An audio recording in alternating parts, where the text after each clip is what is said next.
like to welcome everyone to the April 25th, Thursday, 9 a.m. meeting of the State Employees Retirement System, Government Employees Retirement System meeting. I'd like to call the meeting to order. Welcome everybody to the Department of State Treasurer, and we'd like to ask you to join us in our Pledge of Allegiance and then our subsequent salute to North Carolina flag. I pledge allegiance to the flag of the United States of America, to the republic for which it stands, one nation, under God, indivisible, liberty and justice for all. I salute the flag of North Carolina and pledge to the old North State love, loyalty, and faith. Thank you. If anybody wishes to make a public comment in the public comment section, please sign up in our list over as you enter.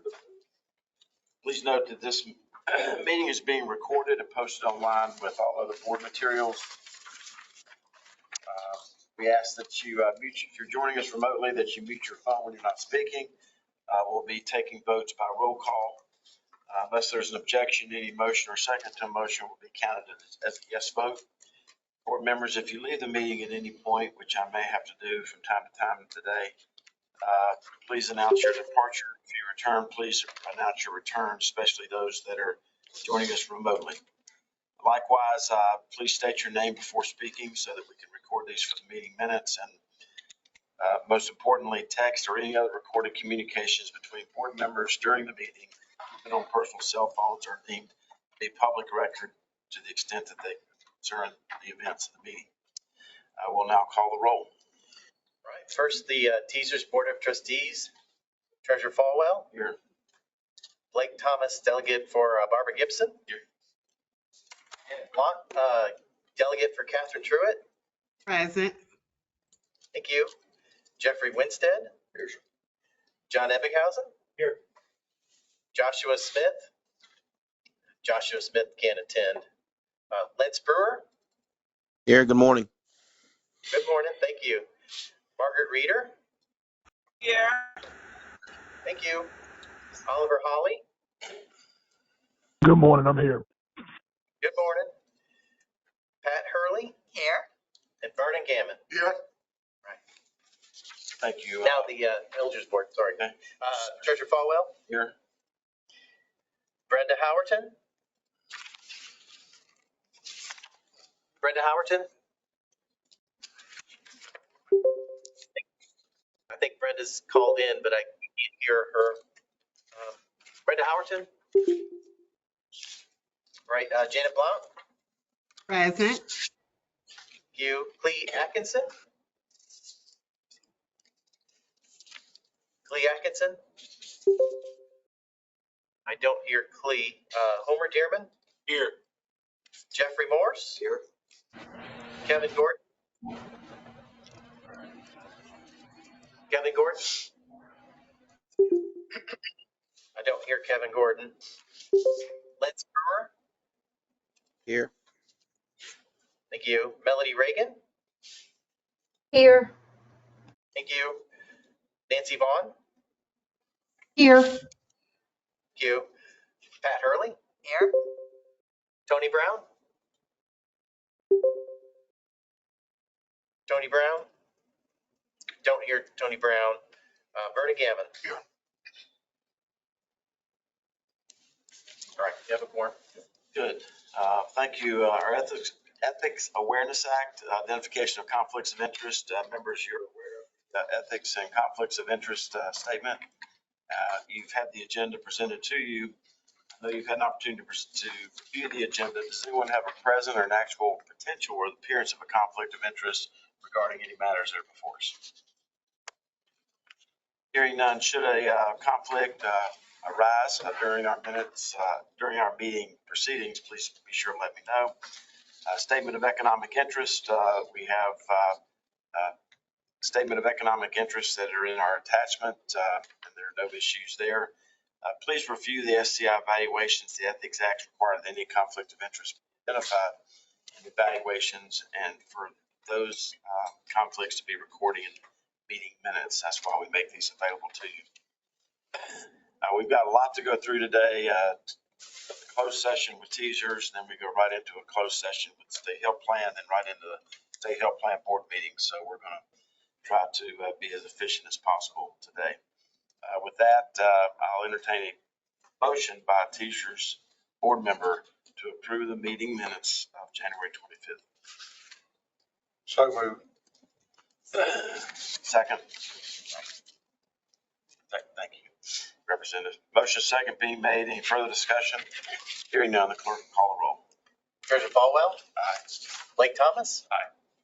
Janet Blunt. Aye. Thank you. Jeffrey Winstead. John Ebbinghausen. Aye. Lance Brewer. Aye. Thank you. Margaret Reeder. Margaret Reeder. Don't hear Margaret Reeder. Oliver Holly. Aye. All right.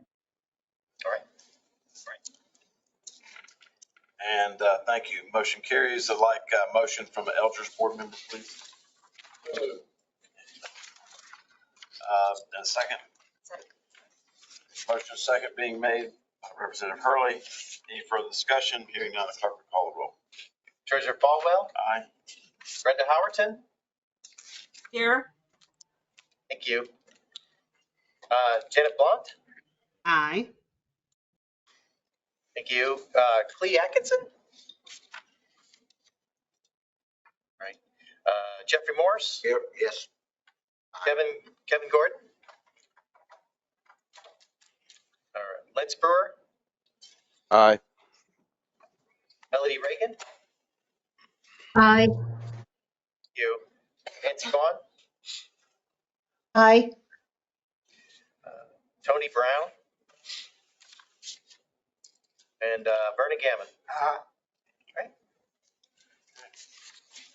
With that, we'll now proceed to our management update, operations update, member and compliance services update by Rick Lopez, Tanya Bass, and Patrick Kinlaw. I'd like to ask that as you hear these, are we ready to go then? Yes. Okay. As we hear these presentations, please keep in mind that the amount of checks we're writing every month, it's breaking records every month. And the amount of money that we're sending out is breaking records every month. So and the number of retirees is breaking records every month. So as you hear this report, I'd like for you to keep those facts in mind. And also, we're glad to be joined by Chief of Staff Ted Brand and maybe many other members of the OST team here today. So thank you very much. Thank you, Treasurer. It's Rick Lopez, Director of Operations for Retirement Systems.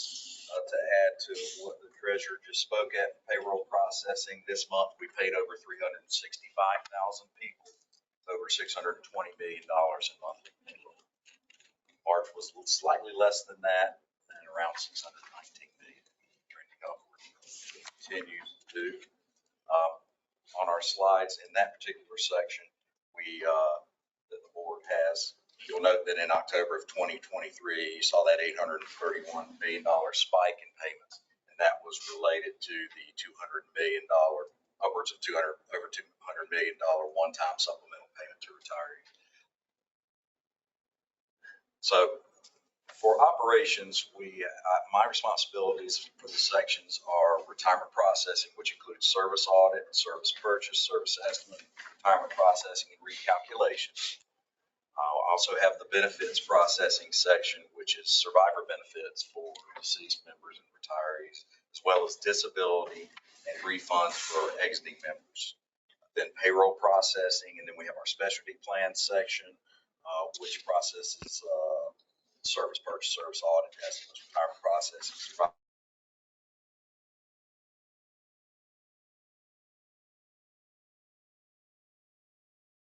benefits and refunds for our fire and rescue, judicial, legislative, and National Guard. Only slightly over 100 people do all of this work, so we're always juggling cross-training, teaching people who are interested in different things, other things, so that they can move and target need based on what we see with trends. Obviously, with retirement processing, we have our highest retirements are in January and July, and our section right now, we're looking at probably slightly over 3,600 retirements for July. Usually falls somewhere between 3 and 4. Last year, I think it's upwards close to 4. Second highest retirement month, January in 23, we had nearly 2,300 retirements. Our turnaround time goal on those is 30 days from the time of retirement request until we send an estimate to the member for their retirement election. March of this year, we had a 23-day turnaround time, slightly higher than last year, but we just recently started working overtime.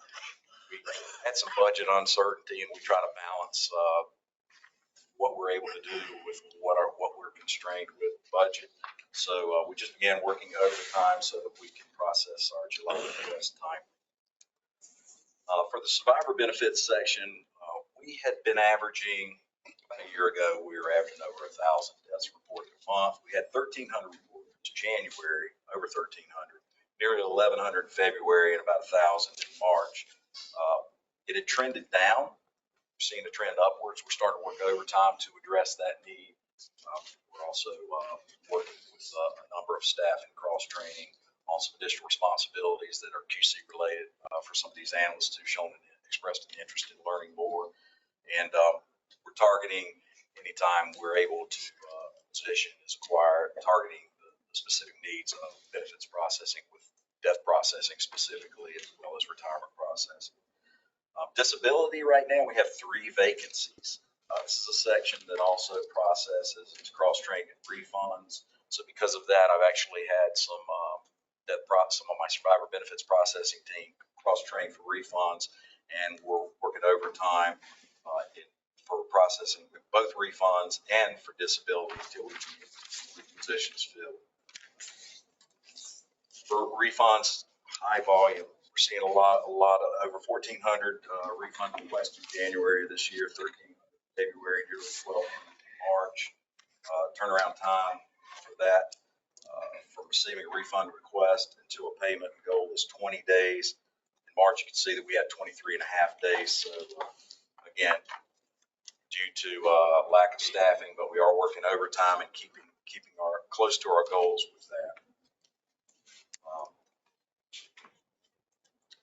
Additionally, we're in the process of finalizing a procurement of an AX workflow product, which drives all the work that we do. What this is it's in essence, we receive documents for various requests. We have an imaging team that uploads and indexes those to the department who needs to work those. And then we individually can send requests to different departments amongst one another requesting information or addressing need. Often we'll have member services outreach, so we'll make requests of member services for outbound calling. So this particular product is the backbone of what we do, is the essence of how we get things done in operations and in retirement systems division. So we're finalizing that procurement. Projected date of implementation is the latter part of 2025. We are hoping for sooner. We're working as quickly as we can to balance both the finalization of that, writing the business requirements, working with IT directly, and testing and implementation, as well as our daily operations. We don't have additional staff for that, so we have to build that into what we're already doing with our process. So lots going on with operations. Does anyone have any particular questions? Great question. On the refund request, how would you characterize the nature of most of those? These are people that have 2 years in the system, they want to withdraw, or the majority of the people requesting refunds are not vested. We had a targeted outreach that we had backed off of, and we're intending to create another outreach through email, robocall, robo-email, in a campaign to identify people who haven't been in service for at least a year, who are not vested and may wish to take a refund. Some people just don't even forget about it. They don't realize that it's there. But most of the refund requests we get are from folks who are not vested. We do get some that are surprising. We target those folks and explain to them the ramifications of potentially a loss of healthcare benefit as well as a retirement benefit. Tanya's team is an instrumental part of having conversation with those folks. We don't direct them. We just provide them with the information. But we do understand the potential consequences of withdrawal It's irrevocable. It's irrevocable. Mr. Treasurer, I have a question. Yes. And this might not be the appropriate location. In filing taxes this year, a lot of local government employees were shocked when they got their returns that that the state retirement system had withheld less than what they withheld the year before. Are you the right agency or person to talk about what happened during this 2023, 24? We can address that. Patrick, do you want to speak there or do you want me to? And the reason I bring that up, I had a lot of state employees come to me, local government employees come to me as they were filing their taxes. And even myself got caught up in it and I was shocked, but I called the state, called your offices, and the lady on the phone was very polite and very professional about the way she responded.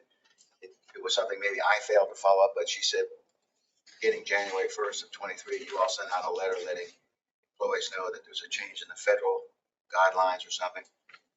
But most people, and including myself, didn't pay much attention to it until I got my tax return.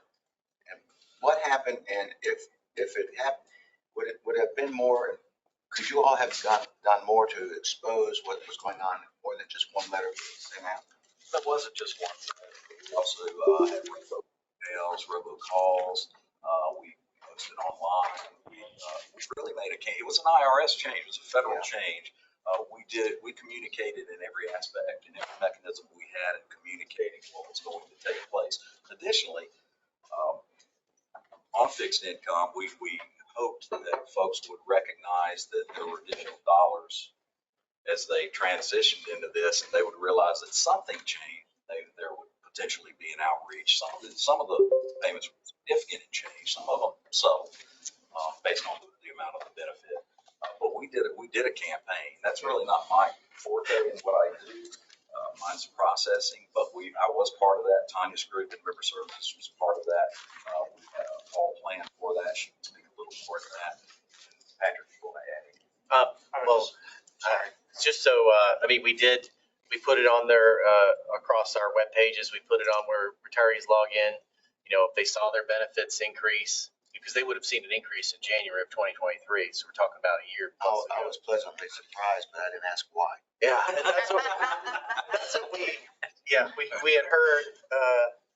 There's been some folks in the news complaining as well about their fixed incomes, but they didn't notice they're getting more money. Right. But we did, like you said, letters, emails, calls, the letters on our website, social media campaigns. We sent it out to all the associations who also communicated it. So we were thinking this too. Like at first, I thought because we got a big influx of people, so it wasn't a majority that are hearing about it now. Majority took action last year with the campaign. We are getting people, of course, now who are louder because they're now having to do their taxes. And so we had many, I believe, maybe you have to correct me if I'm wrong, we had many more people change it last year than this year. Although we still have people calling and wanting to make the changes. And I apologize. I'm sure there was, I just didn't pay attention and did not see all the different various forms of campaigns. But I wanted to bring it up this morning just to find out what happened. And I'm glad to hear there were more than just one letter sent out. There was a campaign, and I appreciate that. And the letter, just to speak to the letter, because it's very expensive for us to mail out letters to hundreds of thousands of people. So we targeted the people who specifically had, there was something called minimum withholding. And we targeted those people with the letters that everybody got the other communications, because there was still a change that affected all our retirees. But the ones that had that minimum withholding choice was who we were worried about. And we did hit a lot of people, but unfortunately there's others that didn't get the message, or they move, or we didn't have their email, or we didn't have their phone number. So or they've moved. We get tens of thousands of 1099s returned to us because retirees don't keep their addresses up. So letters could have not made it to where they're. But we did do a big campaign because we knew it was going to have a big impact. If you want to know what it was, I think Patrick was going to tell you what it was. I think you all responded to my question, and I appreciate your response, and I accept sure. what was told. If I could, Mr. Morse, I just wanted to, this is Patrick Tinwall, Director of Policy, Planning and Compliance.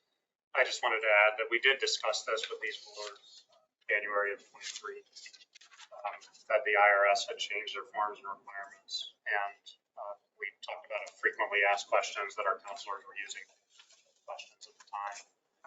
We were sad that a lot of people were surprised this tax season.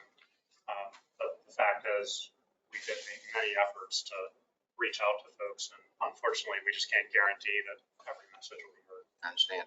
Thank you. Thank you for bringing that up, and there's always room for improvement. But the two things that are blowing up our office right now, this is one of them, which we had no control over. It was put on us by the Internal Revenue Service. The second one is the takeover of Prudential by Empower, which we had no control over either. So those are the two things that are sort of blowing up our call center these days. Two things that we're reacting to. We had nothing. I actually brought my forms with me today. Can get somebody to help me fill them out. There's that person I could talk to today. Oh, yeah.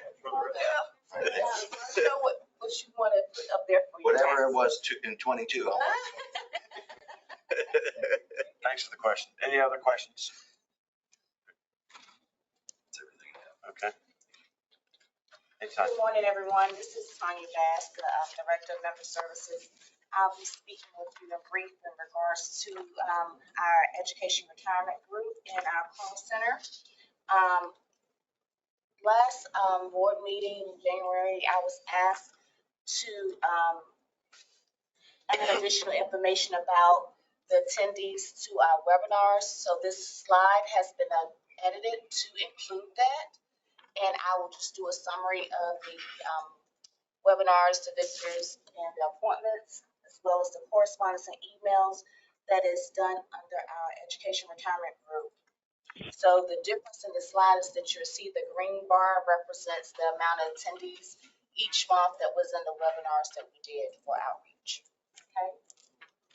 As Rick stated, January starts our peak season, and it is, it runs all the way until the time for tax deadline, which is April 15th, I do believe. And that is shown in my numbers in the graphs, the call volume.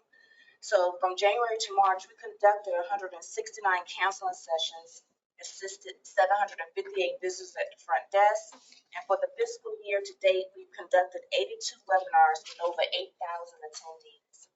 The webinars attendance is dependent upon the employee engagement and the size of the agency, and that's why you will see a fluctuation of attendees throughout the months. That's just based on the agency, that the average program they have, and so that will change depending on the agency and who's conducting the webinar. The volume of appointments has been consistent, but due to the workload and email and callbacks and correspondence and high-level inquiries, we have been offering morning appointments only or only afternoon appointments to free up the remainder of the day. This allowed us to still offer appointments and utilize the other staff in other work areas as needed in this peak season that runs from the end of January to the mid of April. For our correspondence, over the past 3 months, we've had an increase of correspondence, which is consistent with the previous year, as this is one of the peak times. From January with the January retirements, the tax questions, and the changes, because the people have questions about the 1099-Rs and the taxes, and then most of the time, this time of the year, they make changes to their dependents and stuff like that. We had over a 3% decrease in our volume and a 24% decrease in turnaround time from last year. It went from 10 days to 8 days. So even though the volume was high, we still was able to decrease our numbers. And in regards to our volume, we received over 23,000 emails in the first quarter of the year, with about a 5% decrease in volume from first quarter of last year, and a 6% decrease from March 2023 to March 2024. Over the past year, we've seen less duplication of emails, which has helped reduce the volume, along with providing other options for assistance outside of the email and the phone. Members can also communicate with us through the form of chat. And since the beginning of 2024, we've responded to almost 13 members through our chat feature, which people could sometimes chat email and call us all at the same time, but That's 1,300. I mean 13,000. I'm sorry. My apologies. So that sums up what we've been doing in the education retirement group for us, our webinars and our appointments, and I'm covering the email. Did anyone have any questions about that before I move into the call center? All right, John, Councilman, on the emails, what's the goal for the turnaround time? I do. One of our slides without metrics. Oh, Is it the same as the 7 days? And that's why it's at the top and it's just not there, or? No. no, the goal for the emails has been 5 days, but when we changed to our new system, with this the nice system, and we have all our emails filtered through there, we no longer have anyone filtering out junk net emails.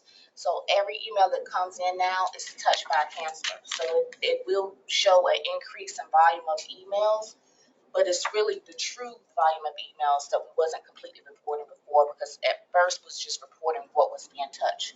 Now every single email, whether it's junk email or duplication, is counted in our numbers. So sometimes that will push out the turnaround time because you have to touch every last one of those now. But it's 3 to 5 days. 3 to 5 days. 3 to 5 days. What do you think your percentage of junk is? I have to check and see. We've been so busy trying to respond to them all, I haven't captured that piece of it yet. Yeah. If it's like Yeah. if it's like robocalls from telemarketers, it's 50+% kind of. Yeah, we do have in place though, we did build in that if it's something coming over with certain keywords, that it will automatically go to deletion. So we did a couple of things in place so that we are utilizing the counselor's, best use of time versus hitting things that is actually trash. But we do want to be careful with how we do that, because we don't want to just, send something to deletion that actually needs to be responded to. So it's just certain keywords or duplication of different words that go to different places. But I can get that, try to see if I can find that. Thank you. Just a follow-up, Tanya. This new email system, is this something we procured internally, or is this something that was thrust on us by DIT? No, this is all we have. We use it, it's the NICE system. So that is used for our call center as well. Our calls go through the NICE system, the chat go through the NICE system. So it's something that we was already using for the call center. We just found a way to do the emails through it, so we didn't have to use a counselor to filter emails that came in, because it's like we're touching it 3 times. But wasn't nice? DIT was forced. DIT originally forced NICE upon us, Yes. and then we saw that there was a way to handle emails through that system. So that's when we put our emails through there, right? Yes. I apologize, Treasurer. I didn't. That's okay. I just we take responsibility for what we take responsibility for, but also I think it's important for the board to know when we're dealing with drama and chaos that because somebody else created it, that we're having to Give credit where credit's due. I will say something we don't talk about though. That system and the whole changeover of the phones has saved the retirement system $20,000 a month in costs. So that actually has saved us quite a bit of money. And the callback assist mechanism. And the callback assist is much better. Yeah, it's actually been very helpful. Yes, it's helped reduce our abandonment rate tremendously. So I will move right into the call center, speaking of call volume. So we had a 65% decrease in average speed of answer from 23 minutes to 8 minutes, and a 59% decrease in average speed of answer from March 2023 to March 2024. And I do apologize, the 65% decrease in average speed of answer to 23 minutes was from last quarter, this same time. We have continued to staff quickly when we received a vacancy, which has helped us have adequate coverage on the phones throughout the year. This, along with a reduction in our call volume and managing our workforce based on availability and skill sets, has really helped position us in a better place with assisting the members. We're making adjustments to some things he's done in his operation side, has reduced some of the call volume for us, and as well as other things. So we're grateful for that assistance and that partnership with Rick. Our call abandonment, January, like Rick said, sparks the high call volume period. January retirements, along with retirements changing their tax elections and requesting 1099R started at the end of January and ran all the way through to the very last day of tax season. Tom asked me a question the other day about when was the last time he had over 1,000 calls, and it was since January 19th, was it, Tom? Yeah. Under 1,000. We had gotten up to 1,900 calls in one day, one time, and you're dealing with less than 40 people answering the phone. So there's been a big change since tax season So it's, got on the other side of it. yes. Yeah, first time it's dropped under 1,000 in 3 months. So. Yes. But the call abandonment rate for that volume was still very low. These guys are so refined. I mean, they turn calls, they get to the point. She's got a great team. So although this has been a busy time of the year, we still had a 12% decrease in call volume compared to the first quarter of last year, from 85,000 to 75,000, and over 11% decrease from March 2023 to March 2024. We had over 65% decrease in abandonment rate from 26% to 9%, and a 64% decrease from January 2023 to March 2024. So although it's been a very busy season, we have been steadily decreasing our numbers. So I'm very proud of the work that a small group of people have done, just as Rick said with his staff. It's a small group of people doing a lot of work. I'm very proud of the work that we're doing. That's all I have in regards to member services. We do have the annual statements that was made available on the self-survey on April the 12th. And it's my understanding in the next week, emails will start going out in batches in regards to the annual statements. That concludes my. Any questions?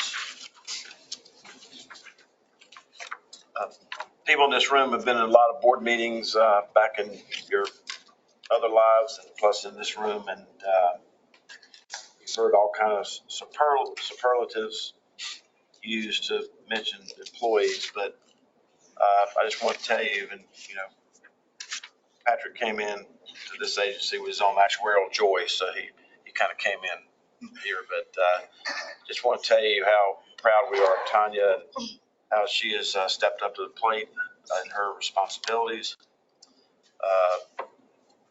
Rick, who is smiling with his eyes as he hears her report, because he personally knows how much she puts into this, and she leads with her mind and her heart and her intuition every day.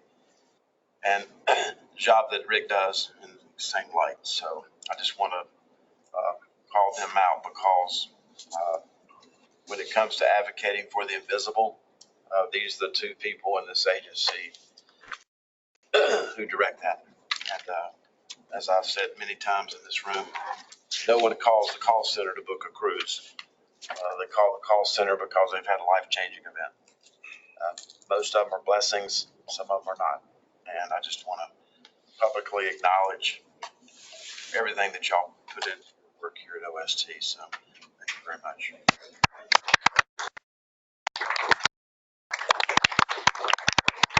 I like to add, because based on my personal experience, my recent call, I've never called the call center except when I was getting ready to retire.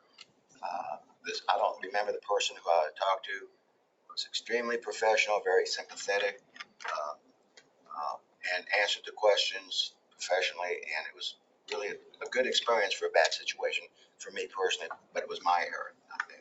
It was a good job. Now there's some actuarial joy. Hey, everybody, this is Patrick Kinlaw. Our policy planning and compliance team is working every day to ensure the long-term health and sustainability of the retirement systems. Today I have a little bit of standard information for you that we provide or will start providing every quarter. I also have a briefing on overpayments that some board members have requested in the past several months. I want to go over briefly some of the items in the appendix to today's meeting and share a few numbers that have come out since our last meeting about the UNC Health and East Carolina University situation. So the page in front of you right now, page 15, this is our standard quarterly update on contribution-based benefit cap, which is also known as anti-pension spiking. And in the interest of time, I'll let you look at that if you haven't already. And if you have any questions, I'll be glad to answer them. But if there are none, we'll move on to some of the other updates this morning. On pages 16 to 18, we have some information about overpayments that are made from the retirement systems. And just to orient you a little bit, the first two pages of this, page 16 and 17, are some general information that we're not necessarily going to start providing every quarter. But the third page, when we get there, page 18, that is meant to be the first update of many that you'll receive every quarter if there's any new information for us to provide along those lines. So on page 16, overpayments are a term used by benefit programs when someone receives a payment that later on it's determined that they were not eligible to receive it, or maybe they received too much and they have to repay it to, in this case, to the retirement systems. Many of the overpayments that RSD identifies are the natural result of the way our programs are designed to work. Just taking the most common example, which accounts for the majority of the dollars that you see on this page, the most common example is a fact pattern that comes up frequently in the disability income plan in North Carolina. And that is that someone may apply for long-term disability benefits from the disability income plan. Our medical board will approve them and they'll start receiving benefits. Meanwhile, they are applying to the Social Security Administration for disability benefits. And for those of you familiar with that process, it can take years. So while they wait for approval for Social Security, they'll be receiving a benefit from our system that includes the amount that they'll hopefully ultimately be receiving from Social Security. When they apply for benefits from our system, they sign a form saying and acknowledging that when they receive any benefits from Social Security that overlap with anything we've already paid them, they need to repay it dollar for dollar. So then later on, they're approved by Social Security. They receive a large retroactive check from Social Security, and they may owe most or all of that money to the disability income plan. And that has created an overpayment that we then need to collect. That's the majority of the dollars on this page, and that's why when you look on this table over to the right-hand column, there's $28 million in total there, and 20 million of it is related to the disability income plan. I have a question. Yes. How can we, this almost goes back to tax withholding. How can we do a better job of communicating with our members that if they go on this plan and then they ultimately get on this other plan, that they're going to owe this money back? Is there any, you don't have to answer it today, but just think through how we can keep them and us out of that vortex. So.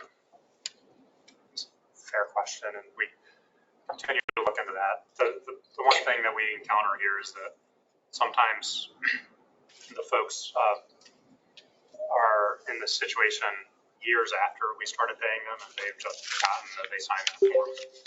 Well, but just can I mention two things? Because there is a, I think we're getting an echo from somebody.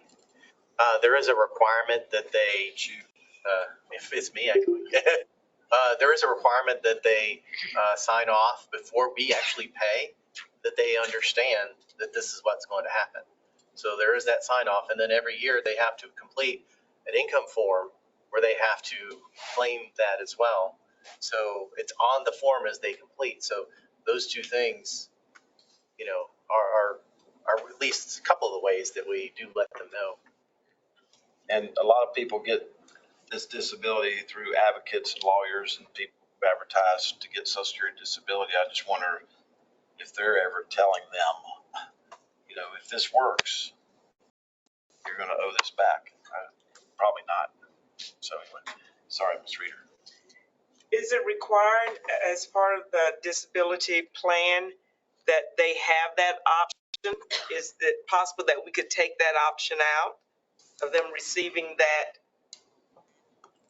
money? So for example, An intercept or an offset? intercept. So what you're saying is instead of taking that additional money leading up to the approval, Yes. they choose not to take that. Yes. Is that an option? Not the way the statute is written right now, but it's a possible way that it could have been written or could be written. Great point.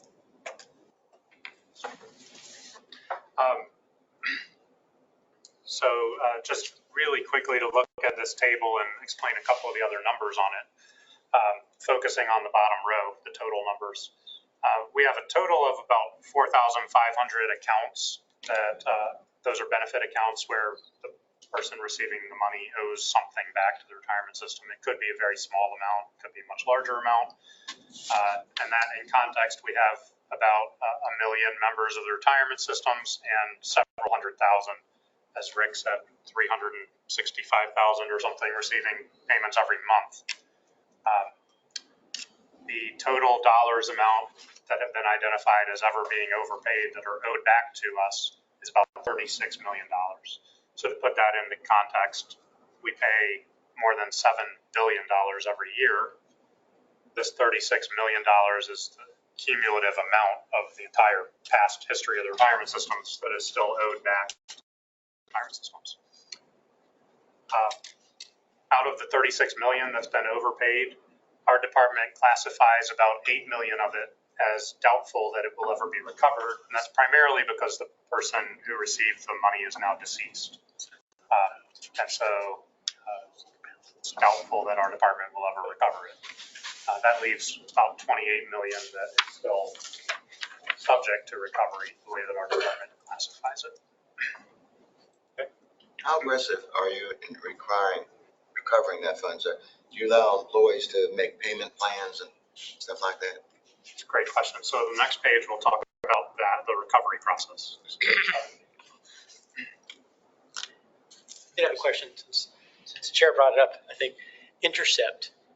Is there a way that when the Social Security check comes back, Social Security disability check comes back to the individual, that check could be intercepted and deposited direct? So it's not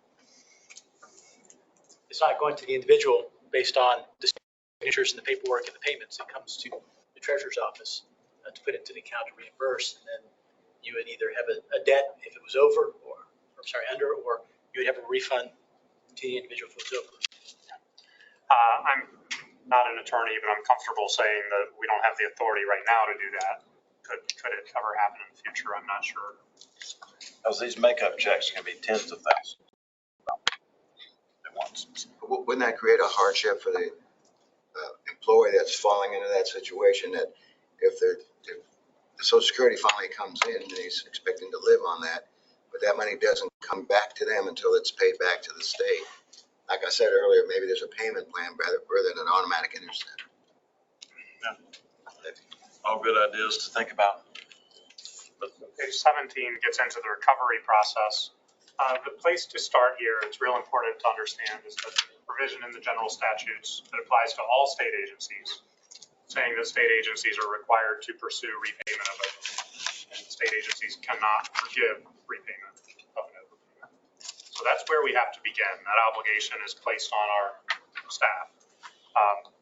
Sometimes we're asked, well, can't you just forgive this overpayment based on the circumstances that happened? And the answer, unfortunately, is no. It's very clear we cannot simply forgive the overpayment. We have to pursue repayment, and the words in the statute are through all lawful means available. So it's fairly strict requirement that's imposed on us. We will accept any repayment plan that the person proposes that reasonably allows us to recover the overpayment. There's 4 methods that are commonly used to repay. One is voluntary repayments. That's where the person just writes checks to us essentially regularly. The second is a requirement of a different program that's run by the Department of Revenue, where state income tax refunds or lottery winnings are intercepted. So this is one where there is an interception, Mr. Abinghausen, and forwarded to us instead of paid to the person who owes money to the retirement system. The third is if that person is an active public employee, their wages are required to be offset, I believe up to 10%, or minimum of 10%, I believe it is, to go toward repayment of the overpayment. And then the fourth one is recoupment. So this is where there's some other benefit that would be payable by our office, and some amount is taken out of it to apply it to an overpayment. And that may be requested by the member instead of instead of making voluntary repayments. Or it may be initiated by our office because it's one of the lawful means available to us to recover. So those are the methods that are commonly used. That brings us to the recent legislation from last year. There was a Session Law 2023-105. This was a law that provisions that our department requested and we supported the enactment of that tried to give us some more flexibility in a particular situation. To back up a little bit, there was a federal law, the Secure 2.0 Act, that's what you may have heard of, that allowed retirement plans to be somewhat more flexible when it came to what were called inadvertent overpayments. And we were still left with the requirement of state law that we pursue repayment by all means available. So we requested this change in state law that would identify overpayments that the boards determined were entirely due to administrative error on the part of RSD, and that there would be some steps that are identified that our staff can take, that we can know that we are deemed to be meeting our requirement to pursue recovery if we take those steps. And those steps are outlined at the bottom of this page, but the key one is the last one, which is that we would only need to recoup anywhere between 8.5% and 25% of the net monthly benefit that the person is receiving each month. And we've discussed in these meetings that we would, in this type of situation as staff, we would always set it at 8.5 if we have the flexibility to go down to 8.5. So that is what the new law provides. And on the next page, we have a standard quarterly update that we'll propose providing to the boards every quarter regarding the alternative repayment. Yes, Ms. Reeder. Who defines reasonable? Who defines what is a reasonable repayment plan? So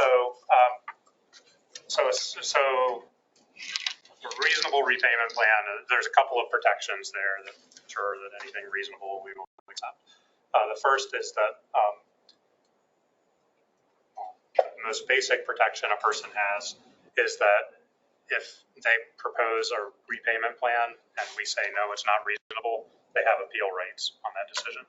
So they can obtain an explanation from us in writing as to why it wasn't reasonable. And if they continue to disagree with that, they could file a contested case. But reasonable, we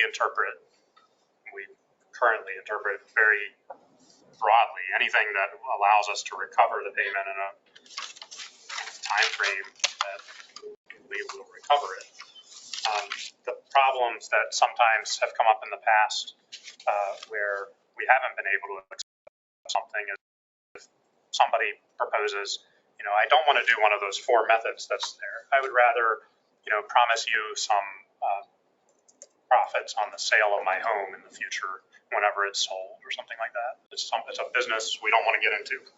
So we stick to our 4 methodologies and anything reasonable within that. There's also been some suggested payment plans of getting it in 150 years.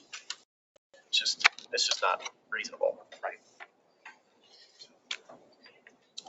In the past, I've been here, this is my 7th year here, but this hasn't been during my time, but I understand under, previous treasurers, previous directors, sometimes the positions of RSD have been that we have to recover every single penny out of the checks that we pay people.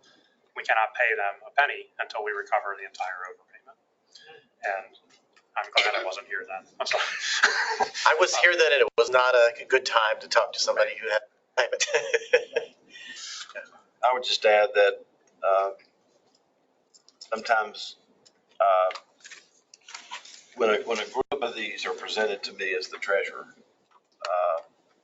that we focus on consistency and compassion.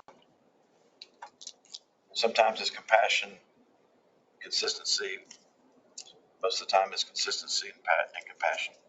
But, if we're dealing with an overpayment of a person that has a 6-year life expectancy, which is an actuarial term, we know we can do the math. So we try to be consistent because we have overpayments all over this building in all kinds of different ways. We try just to be consistent and compassionate when we approach it. And sometimes, which means there's no way ever we're going to get our money back. But we do it anyway. On page 18, we have, again, this is a briefing we would plan to give the boards quarterly if there is any new information related to the alternative repayment provisions from last year's law. So again, those provisions apply only if the overpayment is determined to be entirely due to administrative error on the part of the retirement systems. As you'll hear an update on later in this meeting, the rulemaking process continues for how to define what is entirely due to administrative error. Meanwhile, we are administering these types of decisions based on the proposed rules that the boards have already approved. And in that time frame, there's been 2 determinations that have been made. One of them, our department approved the request to make it considered entirely due to administrative error. That was an overpayment of more than $150,000. And you can see a little bit of detail here, but we really prefer in a public meeting not to go anywhere near anything that might identify the situation. Other than to say that we have updated our business rules and processes to address the cause of that error. And the person has been notified that it's been determined to be entirely due to administrative error. The second one was denied, and that was an overpayment of more than $30,000. And we wanted to share the reason for the denial was the fact pattern that I told you about earlier. It was a person on long-term disability who received a retroactive payment from Social Security and just didn't believe that they owed that money back to the disability income plan, even though they had signed a form saying that they did. So we determined, in accordance with the proposed rule that the boards have already approved, that one was not entirely due to administrative error, so it was denied. Our observation is that we think there might be relatively little interest in alternative repayment plans in the future. And that's because the situations are rare. When they do occur, they tend to occur in groups, as the chair just said. And so we might go a long time without one and then have several all at once.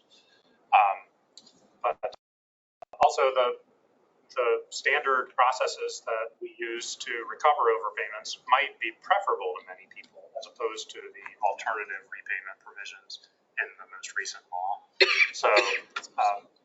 So for all those reasons, we don't expect a large number of these requests. And finally, just to point out, as we talked about in response to Ms. Reeder's question, any person who disagrees with an action or decision that they receive from our office, there is a dispute resolution process in place. So for example, if they were to say, here's how I want to repay my overpayment and you won't accept it, there's a process to resolve that dispute. Or if they want to say, I believe the overpayment was entirely due to administrative error and RSD denied that, then there's a resolution process where they can get a decision from us in writing and they have the right to appeal that. So that's the briefing on overpayments. Any questions about that topic before we move on? I'll just make a quick comment. This is really has more to do with adopting the rules later on. But in my view, the fact that you've been administering based on the proposed rules, and in that process, you've approved one of the requests and denied one of those requests.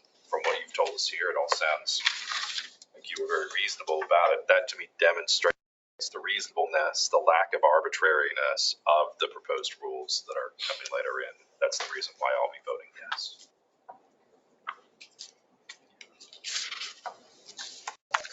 I'd like to describe now the 4 items in the appendix to today's materials. So I'll try to go through those briefly. The first item in the appendix is we have a list of all of the employee units in the local retirement system and the rates, the contribution rates that each of them will be paying effective July 1st, 2024.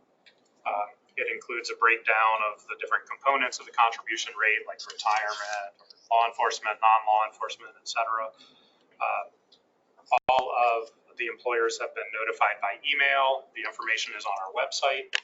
And we started distributing the information this way a couple of years ago instead of sending letters by mail to each employer, and it seems to be going well. It's transparent to everyone, and it reduced our costs. Second, we have an item called Actuarial Review by GRS. This report is published by the actuarial firm Gabriel Roeder Smith, or GRS. They were engaged by the Office of the State Auditor to review the actuarial processes that are used by Buck for their retirement systems and Siegel for the state health plan. GRS publishes 2 reports each year. The first one we already talked about in the January meeting. This is the second one, which was published in March. And it focuses on the process that the actuaries use to allocate the cost of the retirement system to each of the hundreds of employers. And happily, GRS found that the methods and calculations were reasonable and they comply with the actuarial and accounting standards. The third item in the appendix is a sample format of the report that was discussed and requested at last meeting. So this is intended to be a regular report on investment performance that would be provided to the boards each January in conjunction with the board's discussions of funding policy, benefit improvement recommendations, that sort of thing. What we wanted to do today was just to share this draft format with you. The first official report would be in January of 2025, but this one is as if it had been needed in January of 2024, what it might look like. And then we want to gather your feedback. There's plenty of time between now and January to gather your feedback on whether the format and the content of this report provides what might be useful to the boards on a regular basis in those discussions in the future. Just to orient you a little bit to this information, the first 2 pages in the attachment are background of the reports. Pages 3 to 5 are what the report might look like for the state system, and pages 6 through 8 are what the report might look like for the local system. Each of these reports, the way that we've proposed to structure it, has 5 sections. First section is just quoting the relevant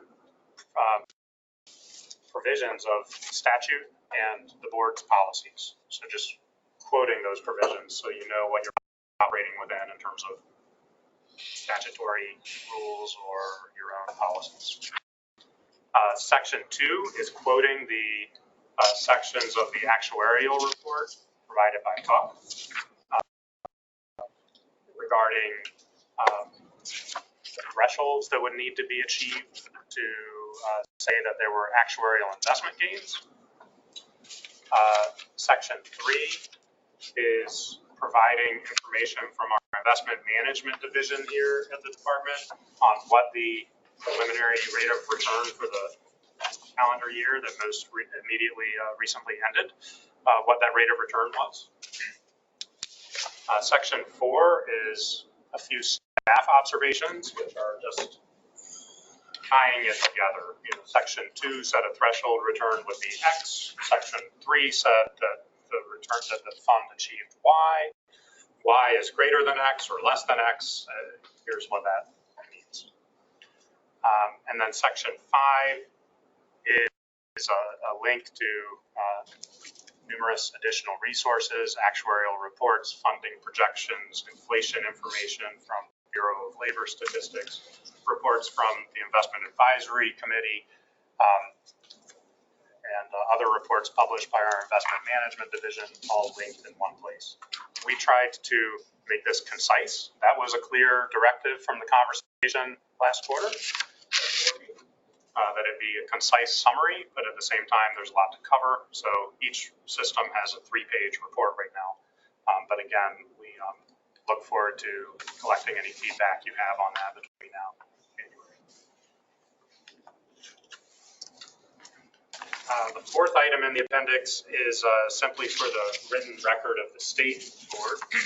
At January's meeting, the state board voted to make a specific amendment to the state contribution rate stabilization policy, or SCRISP, for the North Carolina National Guard Pension Fund. And this is just the amended, reflecting the amendment that was adopted. And at the very bottom of the document, in the document history, you can see the specific amendment that was made. That covers the 4 items in the appendix. I did have a brief information to share regarding the UNC Healthcare and East Carolina University.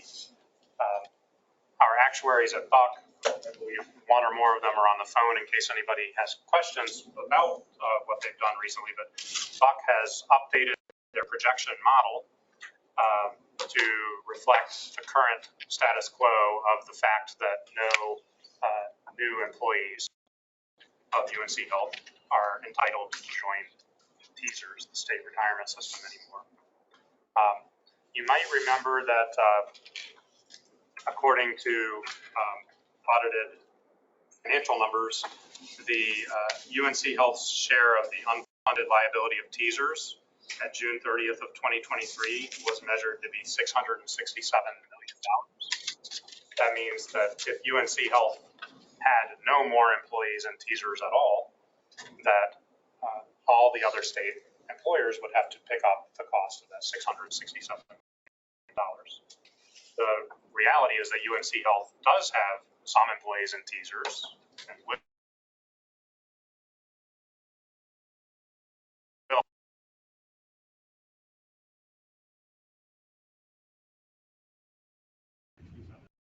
value is going to be shifted to other state employers based on the status quo of no new employees. And that will be built into the future baseline of what the actuaries present to you when they present funding projections. But in short, what they have found is that that the exclusion of new employees increases the projected contributions of other TSERS employers by a total of about $250 million over the next 15 years of the projection period. And the annual increase in contributions is about $20 million per year over the 10 years from July 2028 through June of 2038. That only captures the impact of new employees not being allowed to join TSERS. There remains the possibility that these entities could create their own retirement plans and allow people already in TSERS to leave TSERS.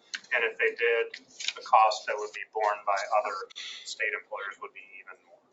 Was there a projection on the percentage increase on an annual basis to local governments? The percentage contribution rate. It is a little bit different each year, but for the 10 years that we're talking about, it ranged in the neighborhood of 0.1% of pay for 10 years. Just make sure I'm getting the right question here. So is that a general question or specific to UNC's divorce from the system? It's specific to UNC divorce from the system. Its impact on LGERS would be? He said LGERS. Oh, did you say LGERS? I'm sorry. Yes, local system. Okay, that's why I was making sure I heard it right. Thank you for clearing that up. I jumped right into making an assumption. There's no impact on local system. We've been talking about the state system. The potential impact on the local system that we've talked about before with this whole thing is that there's a set of concerns that our department has related to the tax qualification status of teaser of the state system. And because the state system and the local system are so intricately connected in many ways, people can transfer their benefits from one to the other if they change jobs. There are service purchases that are recognized, reciprocity of eligibility is recognized. So because they're so intricately connected,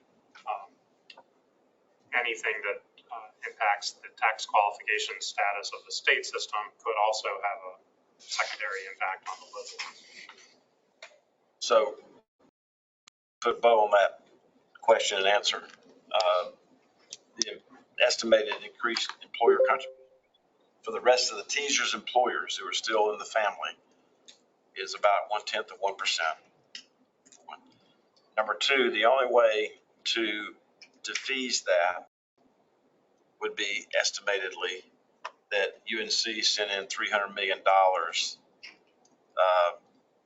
or $300 million to prevent that increase in the employer contribution rate based on their actions. Right. I would like to just ask if there's somebody from Buck on the line who, if you heard anything that you wanted to correct in this exchange, please feel free to do so. And lastly, before Buck gets on quickly, and ECU is going down the same road as UNC Healthcare as far as teasers. Is that correct? Certain parts of ECU, primarily the medical school and dental school right now, their new employees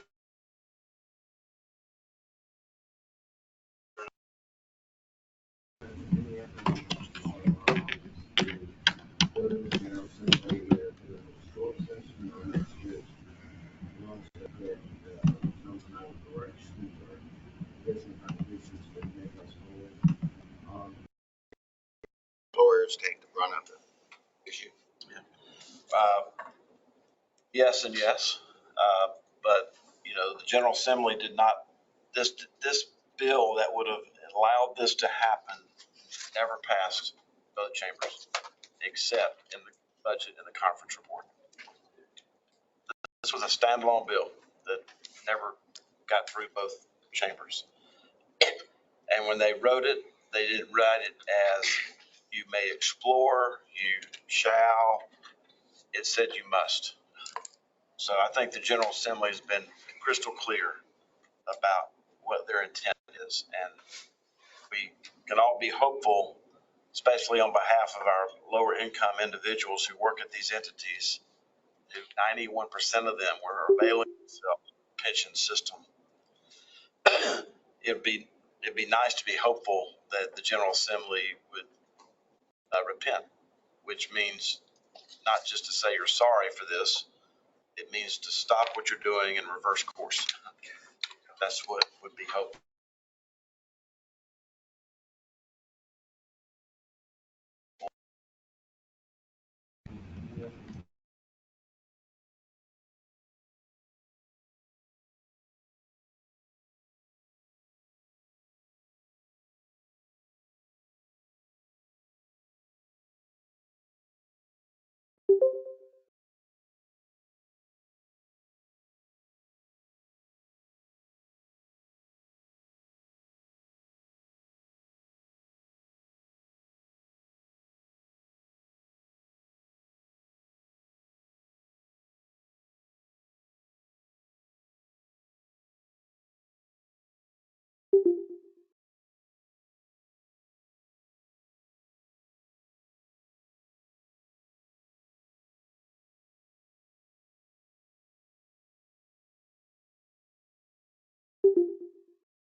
We lost our ability to share and video, and so those I just got word that we don't have sound.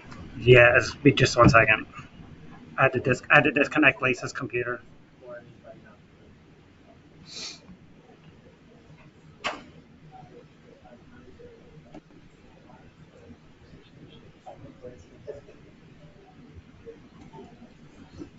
How long do you think?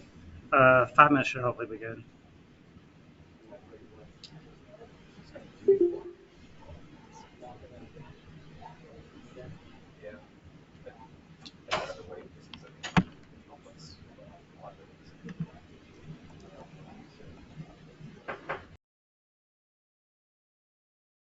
Anybody? Try that again. I'm sorry. Oliver Holly? Here. Here. Thank you. Pat Hurley? Here. Vernon Gammon? Here. Let me go back to Janet Blunt Here. and Lance Brewer. Here. Thank you. And then Elders Board, Treasurer Falwell, Brenda Howerton. Brenda Howerton. I don't hear Brenda. Janet Blunt. Here. Clee Atkinson. I don't hear Clee. Homer Dearman. Here. Jeffrey Morse. Here. Kevin Gordon. Don't hear Kevin. Lance Brewer. Here. Melody Reagan. Here. Thank you. Nancy Vaughn. Here. Thank you. Pat Hurley. Here. Tony Brown. Don't hear Tony Brown. And Vernon Gammon. Here. So everyone that was on the original meeting tonight. So where are we? I think we're still with Patrick. Okay. I had finished my comments, but I believe there might have been a question from. Blake has a question. Oh, and Buck had a response. I don't know if Buck heard me, but just in case the phone had gone out, if there's anybody from Buck on the line, if you heard anything from the discussion of UNC Health that you wanted to correct in terms of your most recent financial models, please feel free to chime in on that.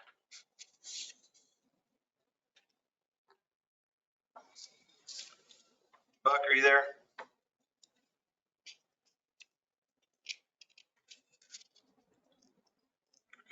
Blake. Just a couple hopefully quick questions. Just to make sure I understand the impact of the contribution rate. So it is estimated to be roughly 0.1% of the employer contribution rate for all TSERS employers because of the UNC and ECU exit combined. The modeling that they've done is really just looking at the UNC Health employees not participating. ECU is a much smaller group, and so that hasn't been built into the model. Thank you. And then my other question, you mentioned the tax qualification issue, I think, for TSERS. Is that because of this issue? And if so, could you elaborate a little bit on that? It's limited in terms of my expertise on it, but as I understand it, there's a couple of potential areas where our attorneys have advised us, there could be tax qualification issues that could arise resulting from this. The first one is related to the idea of these health systems creating their own plans and then allowing people to choose who are already enrolled in TSERS, allowing those people to choose to leave for a new plan. There's certain requirements that have to be met in order to give someone that type of a choice. And since we don't even know what the new plans would look like, we can't say whether those requirements will be met. So that's one issue. And the second issue is related to the requirement that anybody participating in the state retirement system, since it is a governmental plan, they have to be governmental employees. And so similarly, if it seems like this budget law seems to provide flexibility for these entities to go through organizational changes that could conceivably cause them not to be governmental entities anymore. And so that's another concern. And just to elaborate on that a little bit, our understanding is it doesn't matter, that nominally if UNC Health were to merge with another hospital system, that it would still be named UNC Health. What it is named doesn't matter so much as other facts and circumstances. Thank you. Okay, thank you. I tell you how squirrely this can get, John. Sorry, continuing along Lake's line with UNC divorce. We talk about the impact on current employers and possible tax status, but do we have an idea or a picture, or can Buck provide in the future a picture of what does this divorce look like for current retirees, current beneficiaries? We talk about a COLA and trying to get the program to 100% to be able to fund a COLA from within the program and maybe being within 7 to 9 years of that goal. Now that we take a $300 million hit, what does that do to that goal and respective COLAs from within the current pension plan? So how does it affect current retirees? This is a question. I don't know if there's an answer yet, but I know it's actuarial. It is actuarial. There's no fully developed answer yet that we have, but it's certainly the fact that when you think about the state board and decisions about benefit improvements, those are simply recommendations to the General Assembly. So if the employer contribution rate greater than it otherwise would have been just to pay for benefits that have already been promised, that makes it more difficult to pay for benefits. Not my mind, not my heart, but my instincts tell me that this is not the last divorce. That we dealt with this at DES and Rick and Ted and others. Somewhere behind all this is a puppeteer, a lobbyist, a consultant, a firm. There's some puppeteer behind all this that has said, look at what we did for UNC by getting this divorce from the state pension and the state health plan with no consequence. This is what this can do to your budget. And now it's time for you to do it. So it could be DOT, it could be any one of these other ones. So I don't think that whoever's running this play intended to run it just once. Secondly, if you're in the state health plan board meeting, you would hear occasionally that even with UNC Health, even within their structure, there's all kinds of structures. I don't want to go off the cuff, but I don't think Rex Hospital they're owned by UNC Health, but they have a whole different compensation structure. They're in a whole different system. Choosing not to be a governmental entity. And my instincts also tell me that UNC Healthcare is going down the path, choosing not to be a governmental entity. So here's an asset that North taxpayers own that's worth billions of dollars. Can I ask a question? So anyway. From what I heard earlier, we have a procedure that someone leaves the system, they have to make whole their extended liability. Is that correct? But that's if there are no more employees. The charter school shuts down. There's no more employees. They want a divorce. They have to pay the tail, what we call the tail. There's not anything in the law that talks about what happens when you still have employees like those that are hired before last year who are continued to be participants in the system. So once those employees do, if those employees do leave, do we have grounds to file a lawsuit against the state for not complying with the existing procedure? That'll really depend on the statute in its current form. We have to just follow the statute and see when and if that happens, and if there's any changes. So that would be really foreshadowing something that's very difficult. So we don't really have a legal recourse to recover the outstanding liability at this point. Any questions from the phone? Patrick. Thank you. Thanks for all you're doing. We're now on to our agenda for Lynch Brewer. Give us an update on the Investment Advisory Committee. Hey, Treasurer, good morning. Can everybody hear me okay? Yes, thank you. All right.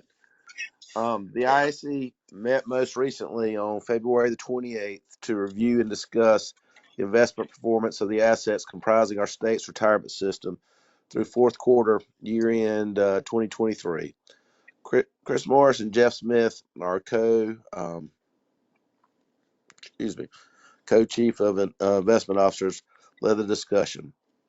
Total assets under management at year-end 2023 totaled $181 billion, with retirement system assets valued at $118.7 billion. The asset allocation through the fourth quarter remained largely unchanged, with overweights remaining in our rates and liquidity allocation. Fourth quarter annualized returns came in at 6.76%, just shy of our implementation benchmark of 7%, and 2023 final return of 10.18% versus a benchmark of 10.79%. As of year end, our system is 87% funded, putting us among the top eight states in the country. In regards to Q1 2024 performance of the assets within our system, quarter one was a strong one for the plan as a whole, with a return of approximately 2.6%, and that's simply for the quarter. The main driver of this return was a strong equity market, with the equity portion returning more than 7% for the quarter. Total market for the system at the end of first quarter 2024 totaled $121 billion. And due to time constraints, guys, this will conclude my report. I'd be glad to open up the floor for any questions should you have them. Thank you, Lance.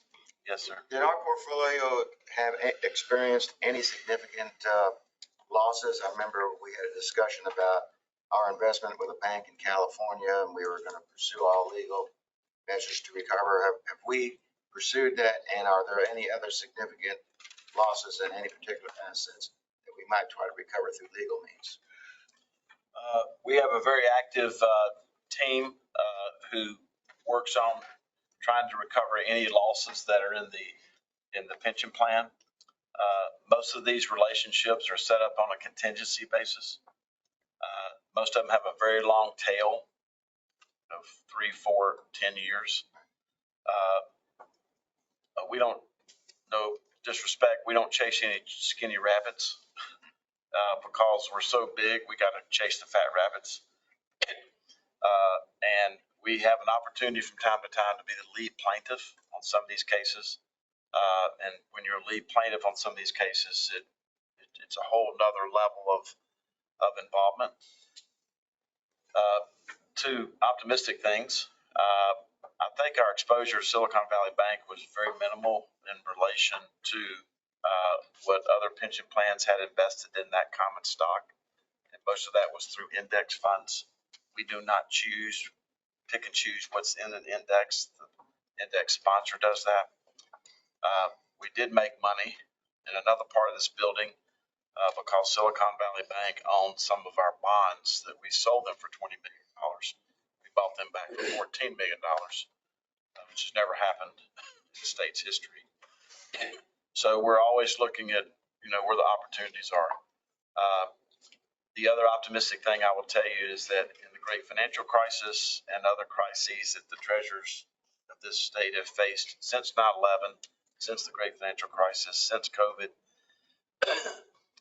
in many instances, in many states, once for example, a bond falls below a certain quality, they're forced to sell it. We're just not allowed to buy anymore. In many cases, these things fall in value, and then they go back up in value. So a lot of the things where we may have had a loss from some point in time, some of that gets recaptured. Maybe more than you want to know, but we're very serious about it. Thank you, Lance, for that exhaustive report. Appreciate it very much. And and appreciate you being on that committee and also serving us. Absolutely. Now we'll go to our local system applications for qualified political subdivisions, Eastover Sanitary District, Swain County Tourism Board. And we'll hear from Patrick about what staff's recommendation is. Thank you. Good morning. This is Patrick Sinlaw again. Any eligible employer wanting to participate in the local system can apply to the local board to join the system. On the agenda this morning are 2 employers who have filed applications in the local system beginning July 1st, 2024. They are the Eastover Sanitary District, who has 5 employees currently that would be eligible to join, and the Swain County Tourism Development Authority, which also has 5 employees that would be eligible to join. Both of them have submitted resolutions from their governing boards committing to make the required contributions if the board accepts their applications. The Attorney General's office has confirmed that both of them are eligible to join the local system.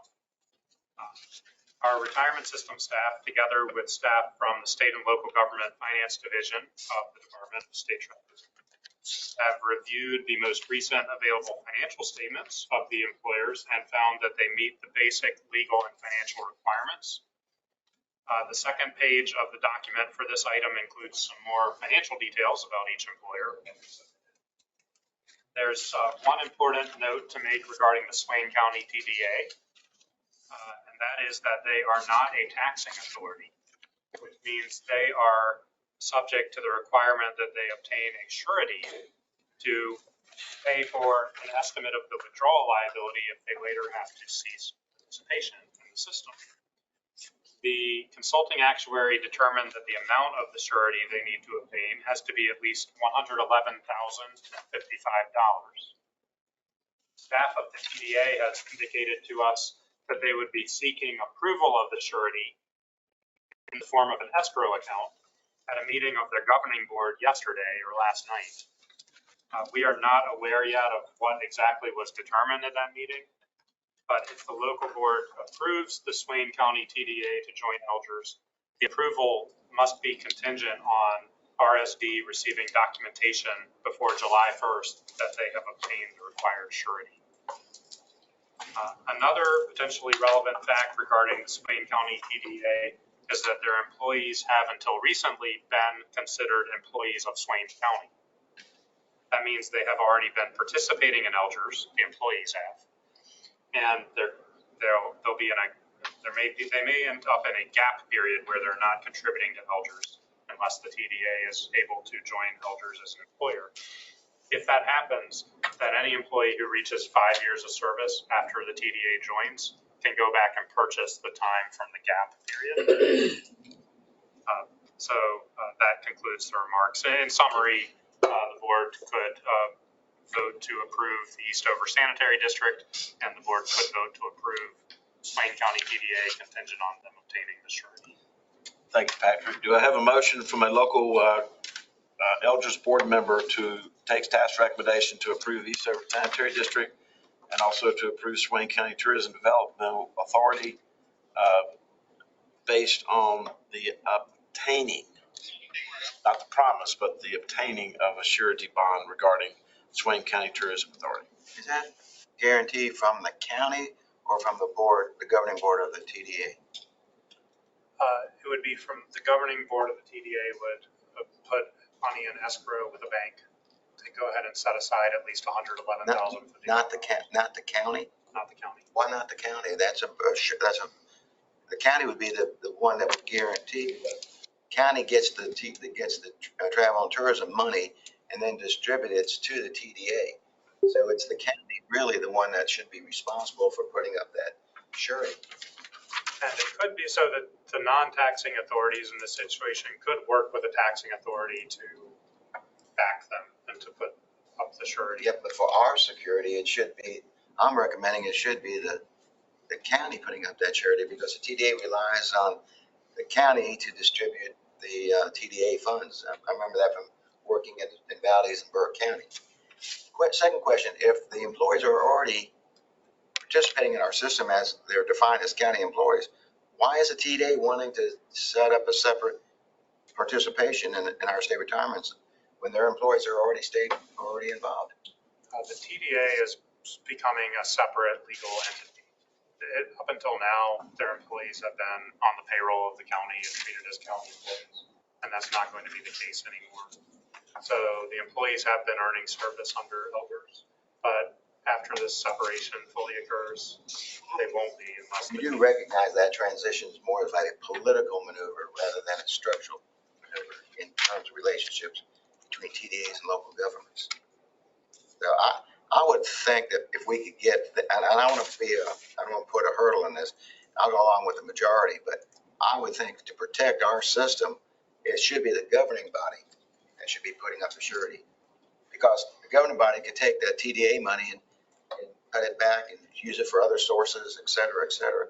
It's not 100% assured that all the TDA money that comes to the county goes to the TDA. They can divert it to other activities that's putting the TDA in financial strain. It's just a little thought. How would that comment change my motion I've asked for? It's no secret anywhere across the state that the battle between TDAs and it's from Murphy to Mania. Yes, sir. Some of it is perfect, and some of it's like oil and water. Yes, sir. And my comments are only to protect our system, not have any dispersion given toward the TDA in the county, of which is being. Okay, let me amend this by saying, and they have obtained adequate surety or any other methods that staff feels necessary to protect our system. That kind of gets around the specific requirement of getting accounted by the surety. For our protection, I'd like to see the county be the agency responsible for putting up the separation monies would be there. If the county did that, would they need a surety? So the board has I'm thinking a approved, surety bond. the board has approved an administrative rule about what surety is required, and it's required to be put up by the governing employer, by the employer that we're talking about, their governing board, which is the TDA. However, the fact is, sitting here today, we do not have documentation of the surety that has been provided. We only have a promise that they were going to bring it to their board last night. So it would be reasonable for the board to approve these, not approve them and tell them to come back in the future. Right. And when there is documentation of surety, or to approve them contingent on us receiving surety that follows the rule that the board has adopted. Do I hear a motion from a local member to approve staff's recommendation on Eastover Sanitary District? I'll make that motion. Only. Yes, I'll make that motion. Second. Motion is second. Any further discussion? Hearing none, the clerk will call the roll. Treasurer Falwell, Aye. Brenda Howerton. Brenda Howerton. I don't hear Brenda Howerton. Janet Vaughn. Aye. Howard Yearman. Aye. Lance Brewer. Aye. Melody Reagan. Aye. Nancy Vaughn. Aye. Pat Hurley. Aye. Thank you. And I will say, staff will work on trying to tighten all this up, whether it's political battles, TDA battles, county commissioner battles, ABC board battles. There's always something going on, and it's important that we be consistent and start out like we're going to hold out. I don't think I would have any objection if, say, for the TDA board to get a bond or a surety bond, right, and having that guaranteed, but without any kind of legal tie to providing the money, I would be concerned about allowing them just to say, yeah, we'll do it as a board, but when the money is actually controlled by the county. Surety bond companies go out of business too. That's true too. So as we Yes. know, And the surety bonds don't pay bonds. They have to sue them to get them. I know, as we know. Thank you, staff. Thank you, Patrick. Now on to item, we got to speed up here. Did we do something about Swain County? We did, we're not voting on Item 7, annual report on supplemental retirement insurance. So you've seen this report, yearly. Boards are required by statute to publish annually a report on the supplemental insurance offerings and participation in those offerings. And staff works with Pierce to assemble the information for the boards. And just to summarize the report real quick, Pierce Insurance Agency is RSD's Retirement Systems Division's third-party vendor for the supplemental insurance products, currently offering dental and vision through United Healthcare, identity theft protection through LifeLock, and there are more than 140,000 participants in dental and 120,000 in vision, along with another 28,000 in the identity theft. And just as you can see from the reports, the numbers of retirees enrolling in the services continues to steadily increase. Since 2018, rate reductions in dental and vision have saved retirees $6.7 million in premiums, and the history of the premiums is in the reports as well. The current contracts for Pierce, United Healthcare, and LifeLock run through December of 2025. And that concludes my report. Thank you. Members, we've worked hard, as you can see from that page. We have either frozen or been able to reduce our premiums for the last 5 or 7 years in all these matters. So hats off to staff for negotiating this. And it's always important to point out that this is only for retirees. The flex plan is run by OSHR. We have no control over that, but we've made this tight. We've made this clean. Don't get into businesses we shouldn't be getting into. And that's the report. So thank you for that. I guess I have to accept that from the state. Yes. Do I hear a motion to accept Tom's report? And then if anybody has any questions, we'll go to that. Motion from state board members. Motion second being made. Any further discussion? If not, the clerk will call roll. Treasurer Falwell. Aye. Blake Thomas. Aye. Janet Blunt. Aye. Janet Blunt. Oh, thank you. Lance Brewer. Aye. Margaret Reeder. Aye. Oliver Holly. Aye. Thank you. Pat Hurley. Aye. Vernon Gammon. Thank you. And like motion from the LGERS board members. Second. Any further discussion? Hearing none, the clerk will call the roll. Treasurer Falwell. Aye. Brenda Howerton. Still here, Brenda. Janet Blunt. Aye. Thank you. Lance Brewer. Aye. Melody Reagan. Aye. Thank you. Nancy Vaughn. Aye. Pat Hurley. Aye. Vernon Gammon. Does this mean my retirement, my dental rate's gonna be lower next year as a retiree than it is as It's possible, depending on what the rates are. okay. Next, we'll run along to inactive employers. Patrick. Good morning, this is Patrick Kinlaw again. This agenda item is a report that is statutorily required to be made by April 30th of the year. It would list employers who were designated as inactive employers during the previous calendar year, in this case 2023. And that would mean that those employers went a certain amount of time without reporting to the retirement system that they had any employees working in positions that qualify for membership in the retirement system. And they still have not reported any such employees. There were no employers meeting this criteria who were identified that way in 2023. If there had been, then RSD would have followed the process described in this report to notify the inactive employer, and they would have the opportunity to apply to extend their inactive status, or if not, they would be withdrawn from the retirement system and have to pay liability. Since there were not any such employers this year, RSD will not have any employers to notify following acceptance of this report by the boards. Motion to accept the report is written. Second. State. Second. Thank you. Motion second being made. Hope there's no discussion. Any Clerk will call the roll. Treasurer Falwell. Aye. Blake Thomas. Aye. Jen Blunt. Aye.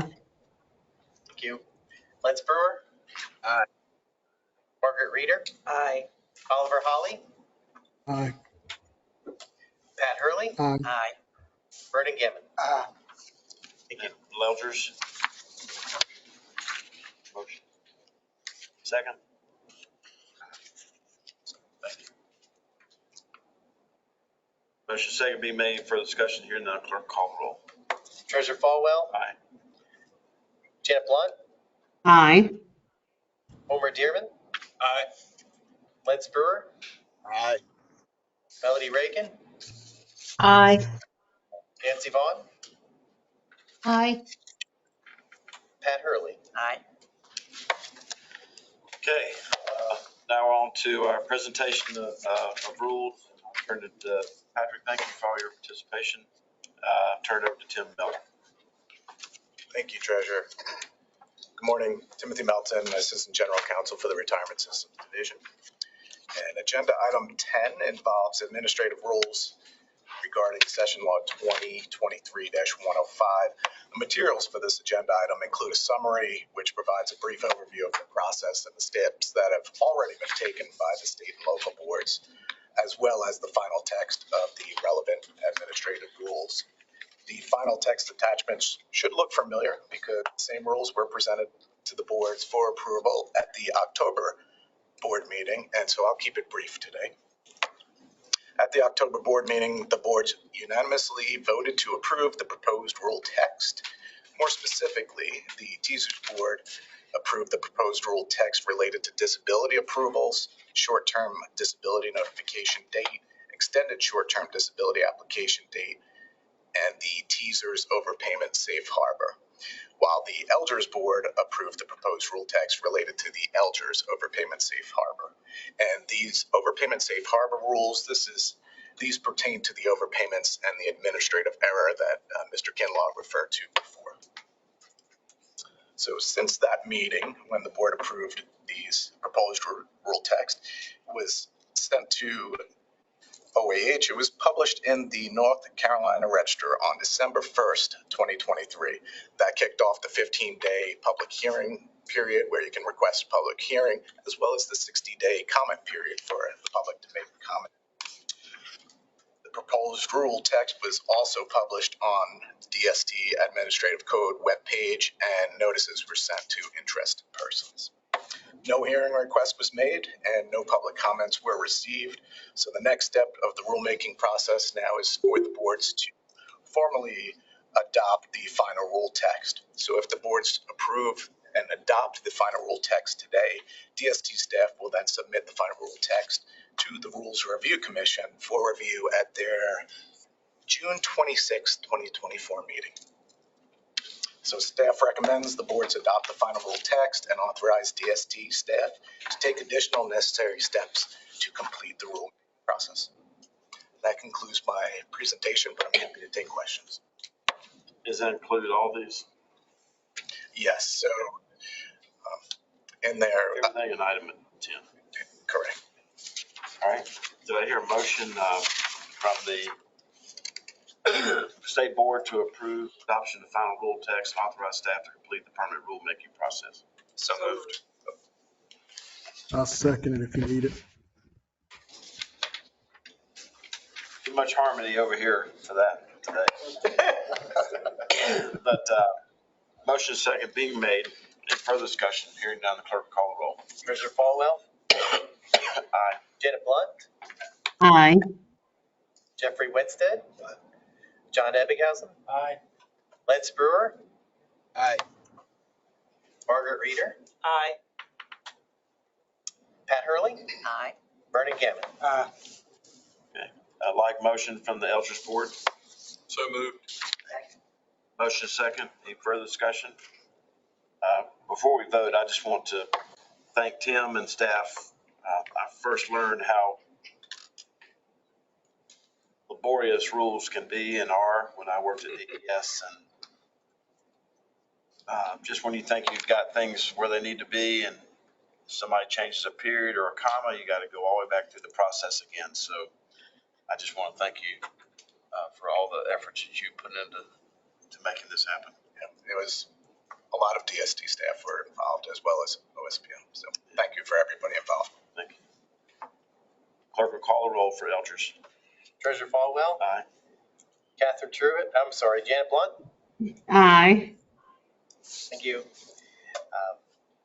Jeffrey Morse. Aye. Lance Brewer. Aye. Melody Reagan. Aye. Reagan. Thank you. Aye. Nancy Vaughn. Aye. Thank you. Bernie Gammon. Thank you. We'll now go to number 11. Tim. Thank you, Treasurer. Again, Timothy Melton, Assistant General Counsel for the Retirement Systems Division. So agenda item 11 also involves administrative rules, but unlike the last agenda item, these are new proposed rules that haven't previously been presented to the board. I'm going to ask for the assistance of Taylor Maddie. Both Taylor and Patrick have been instrumental in both thinking about these rules, preparing these rules, reaching out to those involved, and just want to appreciate their time and effort here. So the materials for this agenda item include the proposed rule text and the impact analysis that's been prepared by DSD staff, as well as a summary of the proposal.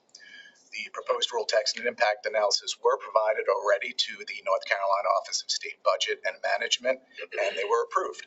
So the next step of this permanent rulemaking process is for the boards to approve the proposed rule text and the accompanying impact analysis.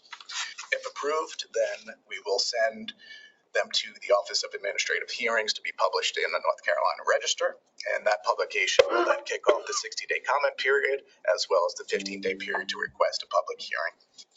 And the proposed rule text as well will be provided on our website, on our administrative code webpage, and we'll send notices to the interested persons. So Taylor, I'll turn to you to conduct a quick review of those proposed rules. Thank you. Good morning. Thank you. Taylor Maddie, the Policy Development Analyst here. I work with Patrick closely on a lot of the rules and intent reports to kind of develop them and kind of help us move this process along. We hope to bring many rules in the future. We've grown to love them since the decennial process began, and we want more and more and more to help us keep everything clear and concise when it comes to implementing the plans. So the first rule we're going to be That was looking at. actuarial humor. It rubs off a little bit when we're actuarial. Help join in. So, the first rule that we're going to be looking at is the disability retirement re-exam flexibility. This is only for the LGERS system for that benefit. When a member goes to apply and receive disability retirement benefits, they must go through a medical exam through the medical board to be approved. The statute itself currently says that they also must go through a re-exam or may go through a re-exam once every 3 years thereafter, once approved. This rule would allow for any member who provides us with their approval for Social Security disability benefits, which, as we know, has a very robust definition of disability, and to continue getting the benefit, you have to continue to do re-exams through Social Security as well. So the rule would say, because we may do a re-exam, that if they've been approved through Social Security, we're accepting that Social Security has done their reviews, and then we will no longer have to bring that to our medical board for them to continue receiving the benefit.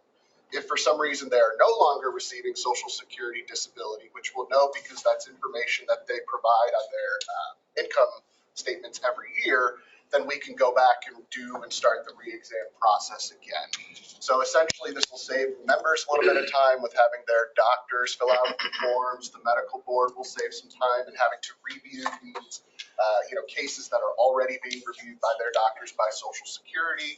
So if they provide this documentation to us, then we'll be able to essentially not have to do that re-exam itself as long as they're receiving the Social Security disability benefits.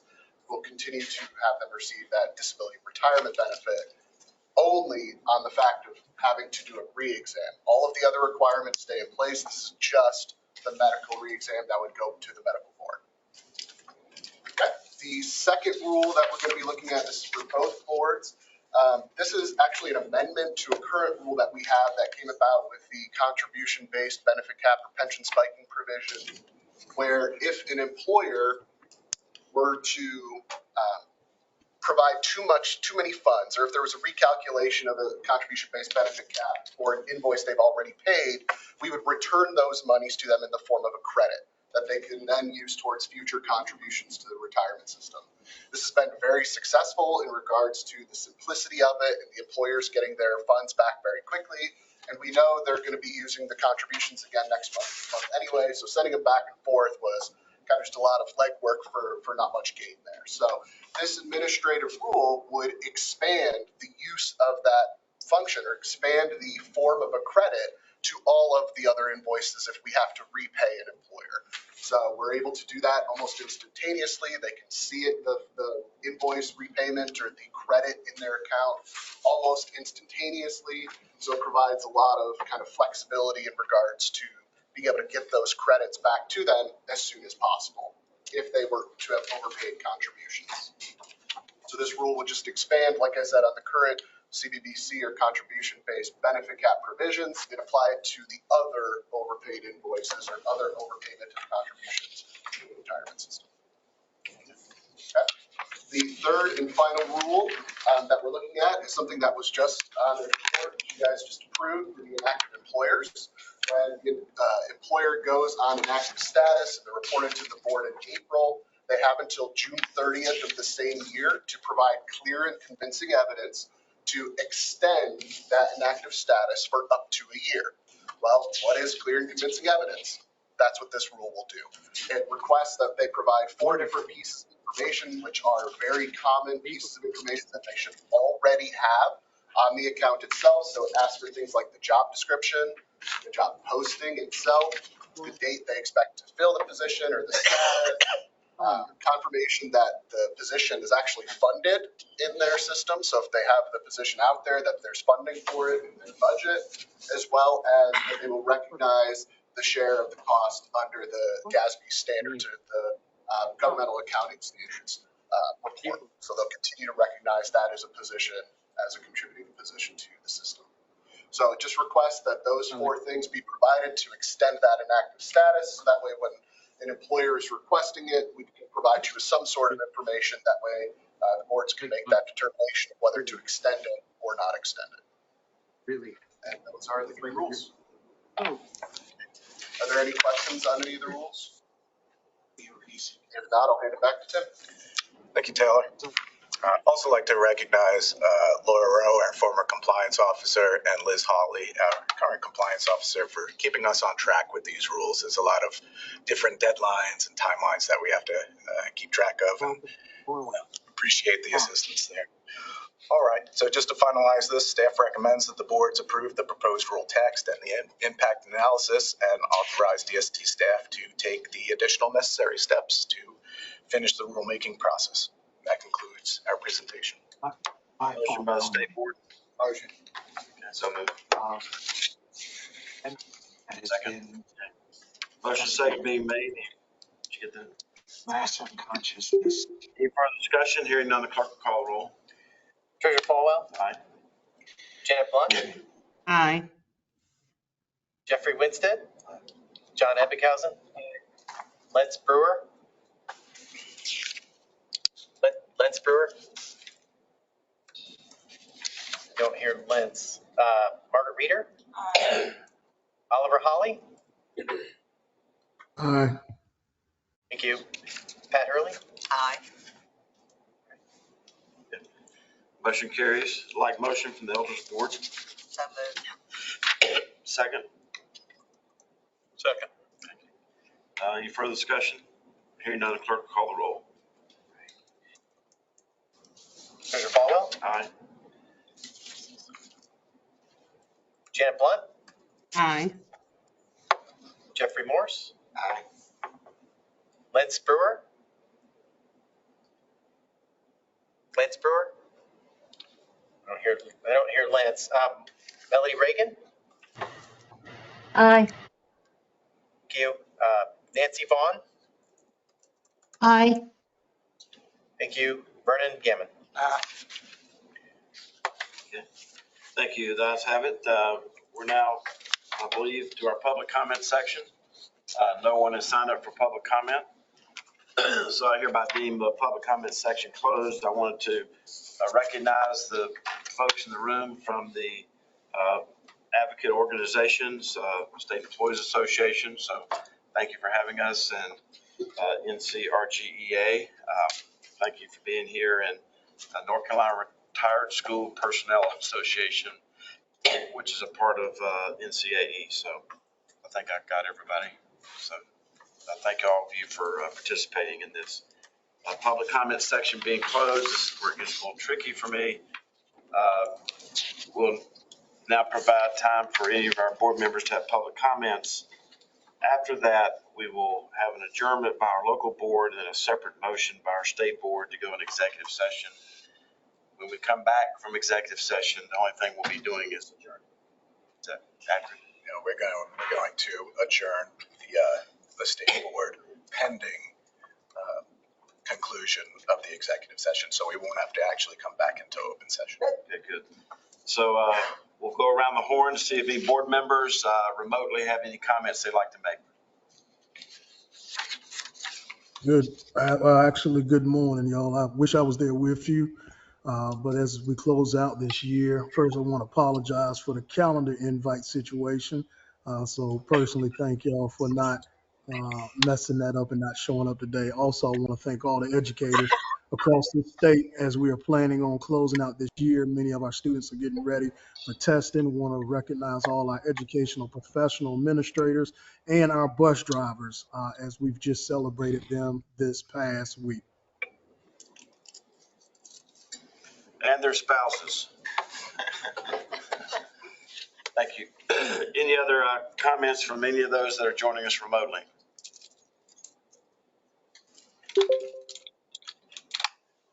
We'll go around the horn. Mr. Treasurer, the only thing I'd like to bring back up is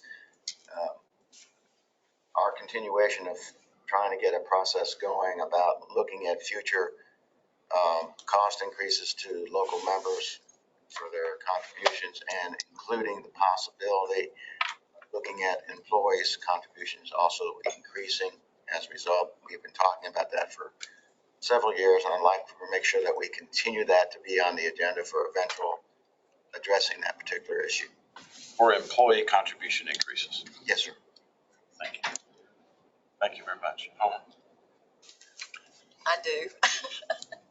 I hate to prolong this, but supposedly yesterday the legislature began again, and supposedly there's a $1,400,000,000 surplus coming up maybe. And I would like for them, if there's any way, to give state employees and local state employees a COLA for a change. I know that they have been hard working. I know there's some feeling there in General Assembly that because they're not working now, that they don't deserve it. But the cost of living has gone up quite a bit, and it's been a long time for a cost of living. And I just feel like this, we need to consider this, and they use this money over sometimes for very bad things, things that are not necessary. But to me, this is important. And I think it does keep the people here working for the state because things have been taken away. But I just feel like that needs to be as a recommendation or whatever that would cover, and use a 1.4 billion to do that instead of using it for other things. Thank you. Thank you. I'm good. Margaret. I'm good. Jeffrey. Thank you all for those comments. We do have something in legislative bill drafting. We have communicated this to OSBM. I'm not sure it ended up in the governor's budget yesterday, but we are recommending, as small as this sounds, a $25 match, up to $25 match for state employees to be in the 401 or the 457 system. As I've said before, and others have told me in the past, you can't manage what you can't measure. And there's a 50% difference between the participants in the 401 and 457 in the local system versus the state system. In the local system, 50% more participants than there are in the state system because many of the local governments make matches. And so there's an encouragement to do so. Long after I'm gone, in 2027, the Secure Act will be 2.0 will be fully in effect. There's some provisions in there for individuals who are participating in retirement plans. I don't know if it's a tax credit. I'm not sure exactly what it is, but there's up to $1,000 that could go to individuals. And I just think it's highly important for the General Assembly to start the process of doing a match for state employees, very similar to what happens at the local level. And you say, why $25? I mean, that seems like such a piddly amount. Two reasons. Number one, it should not be a percentage of income. And I only say this in my situation. I don't need that match. This is highly important to people that make $20 an hour to get them retirement ready. So that's why I put it as a dollar amount and not a percentage. Number two, my memory's right. Patrick, you can help me, but I think $25 is $108 million a year out of the budget. Just $25, and that's assuming that 75% of the people take advantage of this participation.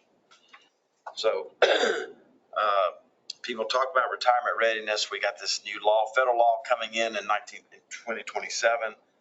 I think it's time the General Assembly, even if it seems like such a small amount, to start a $25 match so that we can get the participation rate of our state employees up to equal to the level of the people in the LGERS system that do participate in the 401 and 457. So I just want to comment on that. Lastly,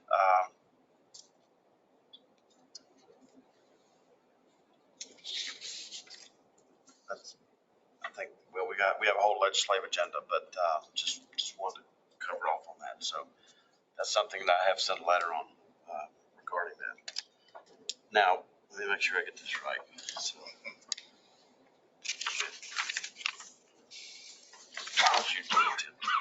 Okay. Looking for a motion from a member of the local board to adjourn the local board only. and I would like to do that in honor of